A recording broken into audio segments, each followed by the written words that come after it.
Hey everyone, this is Tim from YourSixStudios. Today we're going to be taking a look at the Elgato Stream Deck, and we're going to be doing a comprehensive review on this product, and I'm going to be telling you why you should get it, some of the best features, and some things you should be concerned about when purchasing this product. Let's go ahead and get into the review right now.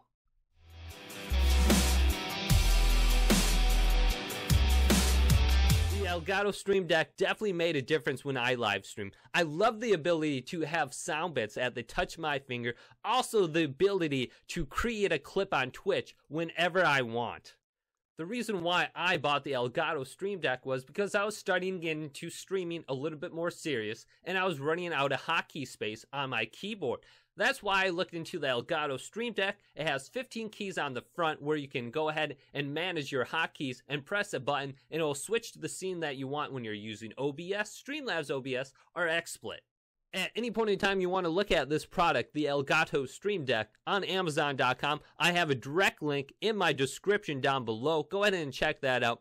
The 15 key version, the one I'm currently reviewing right now, is $149. Then if you go to the 6 key version, which is the Elgato Mini Stream Deck, it is $69.95. Go ahead and check my description below and go to Amazon.com. So you just bought the Elgato Stream Deck from Amazon.com. It arrives from your house and you just opened it up. This is what you can expect your package to look like when you're opening it up for the very first time. In my hand right now is a rather small user manual. You may need glasses if you're going to read through this. Now let's go ahead and take the actual device out of the box right now. It's actually not a very large product. However, after using it for a couple months, I have realized that this is okay.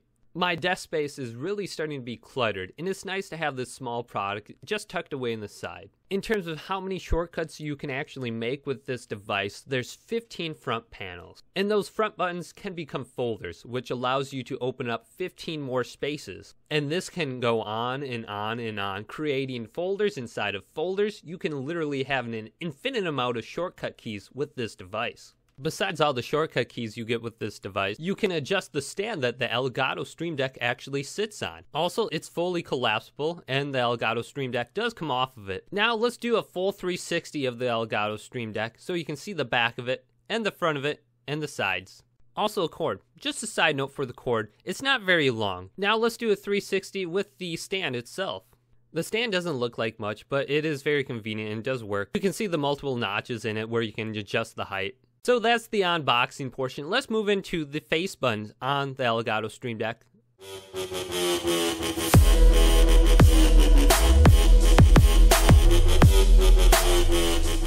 So here's the front buttons. As you can see, you can actually assign pictures to each button, and you can put text on it. It's not that hard to actually read it from where I'm sitting on my computer. However, the text is quite small. And here's a folder with all my hotkeys for Streamlabs OBS. I can switch back and forth in just seconds. Also in Streamlabs OBS, I can record, I can mute my mics, and I can go ahead and take a screenshot. And here's a folder that I'm working on right now for streaming. I have my YouTube and Twitch viewer count display. I have instant text buttons. Also, I have a button where I can create a clip by just pressing it.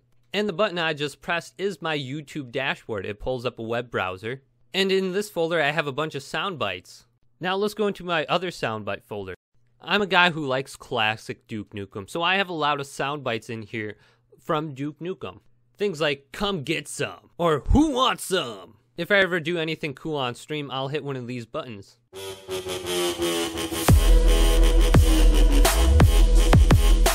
Now let's go ahead and take a look at the software that comes with the Elgato Stream Deck. On the right hand side, you can see all the different things you can actually put onto the Elgato Stream Deck and have a shortcut key for. And with this software, I'm able to make folders within folders within folders and so on for an infinite amount of times. There are programs and application lists on the right hand side, and under those lists you have various amount of options like scene, record, stream, source. So with the software, it's very easy to make a shortcut key. And over time, you will slowly have more and more of them on your dashboard as you learn more applications that you can use on here. For me, the fun was learning how to add sound bites to my Elgato Stream Deck. Now I have a bunch of them, and I love annoying my wife with them. And it's very easy adding these sound files to your Elgato Stream Deck. I found a bunch of these sound bites online, and I just downloaded them and placed them in a folder. I'm only starting to learn all the different things I can do with my Elgato Stream Deck. One neat thing I came across was being able to adjust the brightness of the face buttons in the settings. So if you want your lights just a little bit dimmer, you can do that with the Elgato Stream Deck.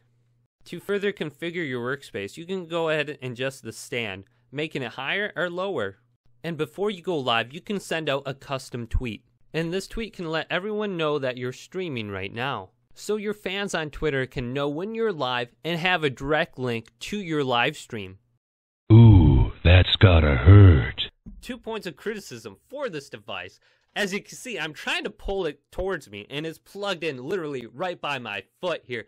This cord isn't very long, so if you're trying to place this on your desk somewhere, you might run out of cord space. When you put this into the vertical stance, the buttons do not flip with it. So there's my review on the Elgato Stream Deck. Let me know down in the comments below if you're going to be buying this product at some point in the future, and if the price at $149 is a turnoff for you. If you like this video, go ahead and subscribe down below and give this video a thumbs up. And check out some of the other videos coming up on my channel next.